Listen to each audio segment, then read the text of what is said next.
اور اب اٹک سے خبر شامل کریں گے۔ اٹک میں شہید پولیس اہلکار کی بیٹی کی شادی کی تقریب میں والد کی کمی پولیس کی ٹیم نے پوری کی۔ باپ کی شفقت بھی تھی اور کھانے کا خرچہ بھی اٹھایا۔ ڈی پی او اٹک اور اہلکار نے رونق بھی خوب لگائی، دلہن کو پورے پروٹوکول سے رخصت کیا۔ تفصیلات جانیں گے، ہمارے ساتھ موجود ہے ہمارے نمائندے رضوان شاہ۔ رضوان، اپڈیٹ کیجیے گا۔ جی، میں آپ کو بتاتا چلوں کہ ڈی پی او اٹک عبادت نثار اور ان کی پوری ٹیم نے چند سال پہلے پولیس مقابلے میں شہید ہونے والے کانسٹیبل فیض خان کی بیٹی کی شادی کی تقریب میں شرکت کی۔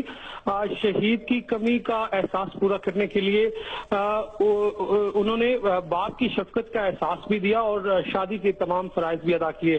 ڈی پی او اٹک نے بارات کو خوش آمدید بھی کہا اور دولہا اور اس کی تمام فیملی کو مبارکباد بھی دی۔ شادی میں ڈسٹرکٹ اٹک کی تمام ایڈمنسٹریشن، جس میں ڈپٹی کمشنر رانا اختر حیات، اے سی اٹک سمیت دیگر اہم شخصیات نے بھی شرکت کی۔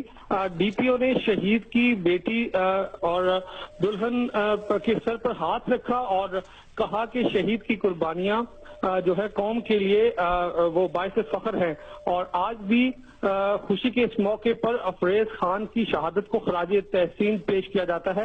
اس کے بعد مہمانوں کے لیے اٹک پولیس کی جانب سے ظہرانے کا بندوبست بھی کیا گیا تھا اور دلہن کی تمام ضروریات زندگی کی چیزیں جو ہیں وہ اعزاز کے طور پر اٹک پولیس کی طرف سے دی گئی۔ بہت شکریہ رضوان۔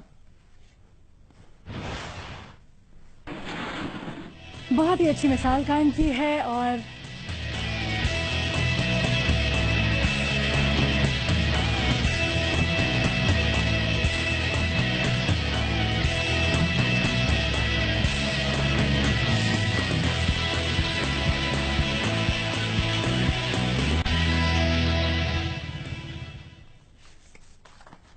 آپ نے مناظر دیکھے، بہت ہی اچھی مثال قائم کی ہے اٹک کے پولیس اہلکاروں نے، اور یہ روایت ایسے ہی چلتی رہنی چاہیے۔ ابھی آگے بڑھتے ہیں اور چیئرمین تحریک انصاف عمران خان کا ذکر کرتے ہیں جو